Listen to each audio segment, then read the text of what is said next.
And welcome back to EDH Deck Building. I am your host, Demo, and we're still in spoiler season here for Streets of New Capenna, and there's another card that came out, not a commander, that I think I immediately have to discuss. It sort of got spoiled unofficially, I think, a few days ago, and there was a lot of buzz about it, and I thought I would let the ashes settle a little bit on the buzz, and then I would sort of dive into it. So let's take a look. It's called Bootlegger's Stash.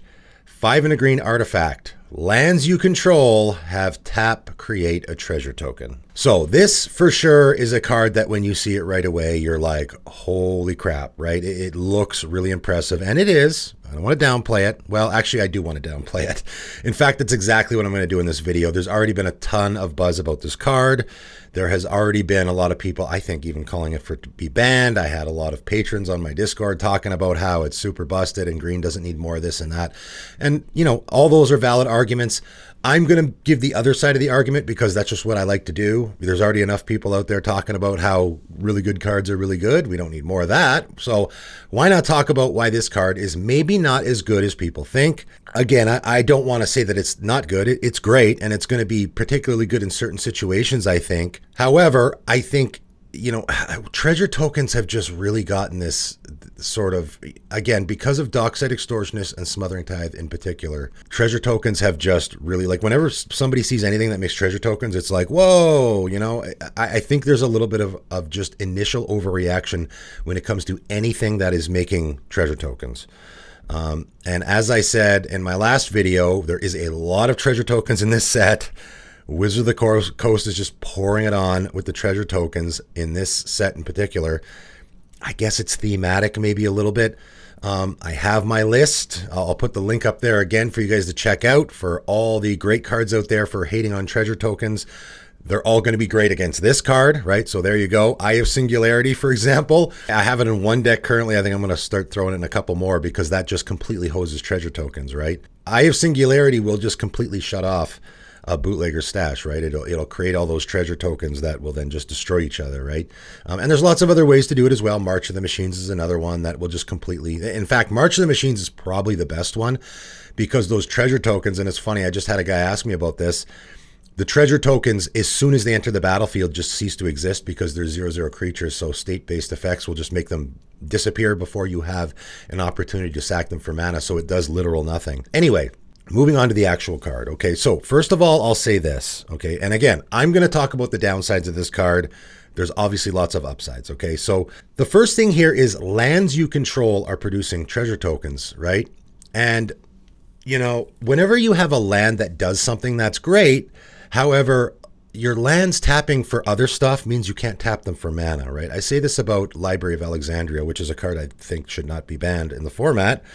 I'm going off on a little bit of tangent here, but I'm sort of trying to make a point about it. You know, when I called for Library of Alexandria to not be banned in my cards I think should be unbanned video that I did like over a year ago, a lot of people are like, oh, it's so, but like, I get it. I know why that card is good because you play it turn one and then you have 7 cards in hand. You can immediately tap it to draw a card. But if you do that, you're not using it for mana, right? If I play Library of Alexandria turn one and then tap it to draw a card, okay, now I've done almost like, I guess if you're in a discard theme, that might be good because now you have to discard the hand size. Your next opponent in turn order plays his whatever land and then taps it to cast a Soul Ring, right? Who had a better turn one there, right? So for me, if you're tapping your lands to do stuff, you're not tapping them for mana. So it's sort of holding you back a little, right? I know people will look at this card and go, oh, well, you got 7 lands in play or 6, let's say, because it costs 6. I mean, first of all, you play it for 6. Your lands are all tapped. You can't use it right away. The next turn, now you're going to tap all your lands for treasure tokens. Okay, you're getting an equal amount of mana. You're not getting extra mana. You're getting the same amount, right? Now, the big thing here, though, I mean, okay, I'll go to the first one, which is creating all those treasure tokens means you're creating a bunch of artifacts.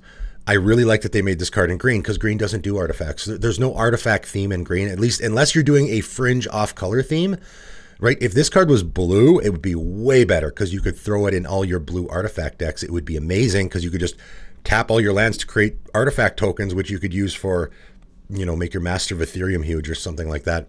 Green doesn't really do that, right? If you are one of the people out there that has a fringe Green, I mean, even if it was Simic, I guess, like even a Simic artifact deck is pretty rare.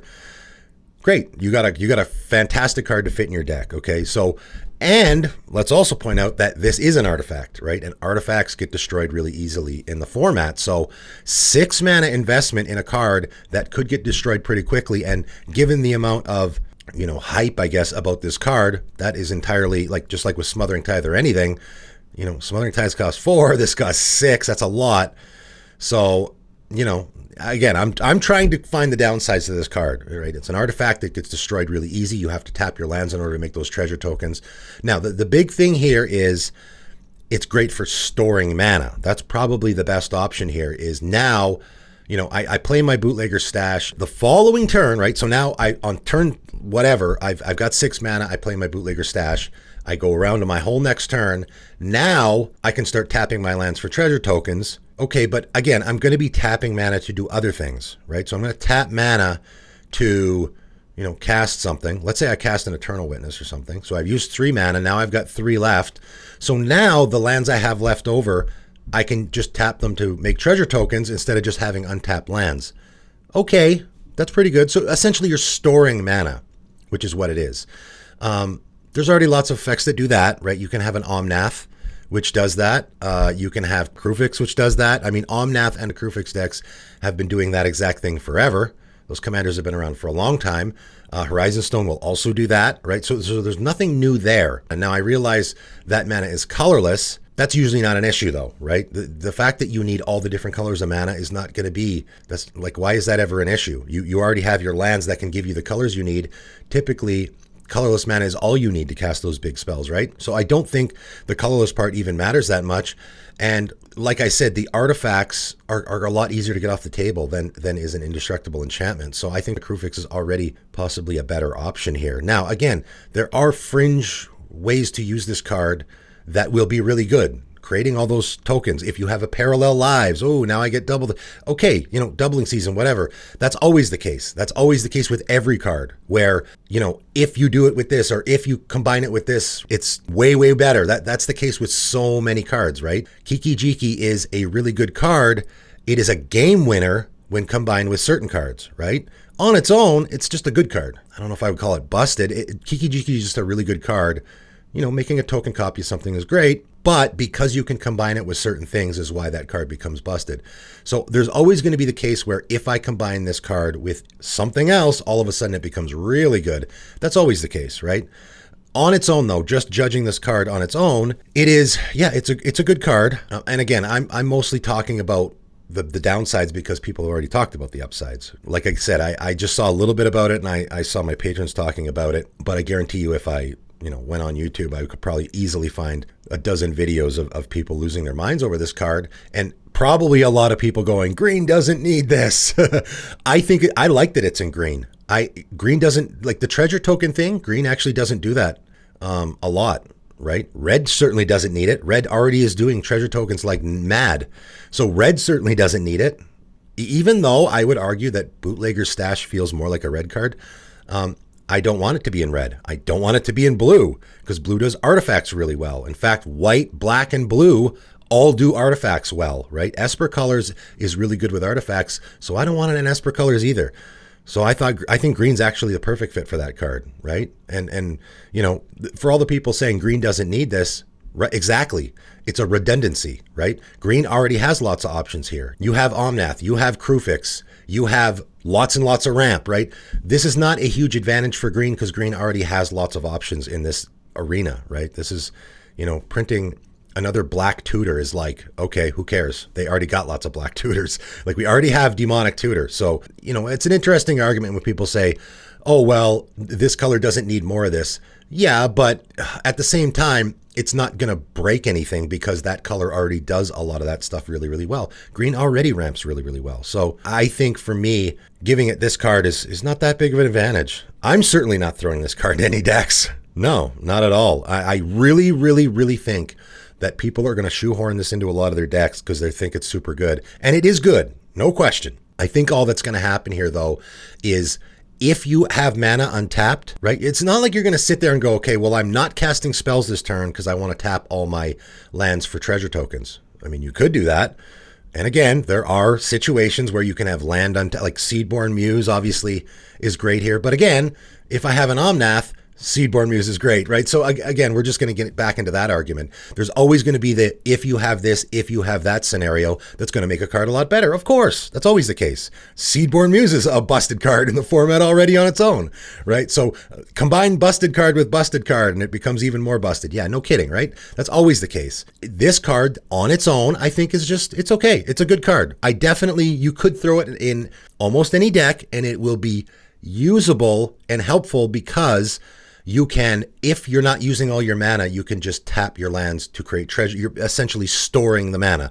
That's really what it is. It is a way to store mana.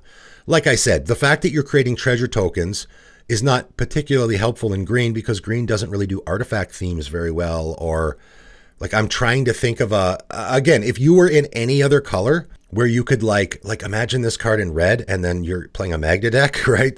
It would just be bonkers, right? Imagine this card in blue where you can sacrifice your artifacts to draw a card. Like it would just be way better in other colors, I think. So even in white, I think it would be better, but I think this card's okay. I think it might not even make my top 10 list from the set. I mean, I think there's a lot more really interesting cards. And I think getting a little bit more, and interestingly enough, I'm going to make a video at some point about overhyped cards, which I probably will be doing. This has actually reminded me that I wanted to do that. There's always cards in every new set where people are just like, oh my God, this card, people even calling it to be banned. And then a couple months down the road, people are like, yeah, it's okay. It's still good. Again, in certain scenarios, fantastic. I think this card could be good in certain scenarios. In general, though, I put this in my mono green deck. I think you probably won't be using it that much. I think you will pay 6 mana, it'll hit the table, and you'll find that on your turn, you're tapping your lands to do other stuff. So you don't want to be saving them to make treasure tokens. It is good value to have, okay, I got 1 land open that I didn't use, right? I got 7 mana, I used 6, and now I have 1 land that's just sitting there. I was going to cast a Nature's Claim, but now I don't have to, so instead I'll just tap that land to store some mana. Great. That sounds pretty good. Doesn't sound busted to me. Sounds pretty good. It sounds like a nice value-y card for sure. And that's what I think this card is. So there's my more level-headed evaluation of this card. I'm sure everyone's going to tell me that I'm wrong, and I'm sure there's going to be a lot of people telling me about all the busted scenarios that you can get into. Yes, that's always the case that you can get into busted scenarios with a lot of different cards. There's a lot of cards out there that are just straight up not good at all until you combine them with something else, right? So that's always the case. I'm sure when Dramatic Reversal came out, nobody thought that card was busted until someone combined it with an Isochron Scepter, right? So there's always going to be situations like that, but just giving my evaluation on this card, hopefully it'll keep the hype from getting way out of control. Maybe, sometimes that can be the situation. So that's it for today. Thanks for tuning in.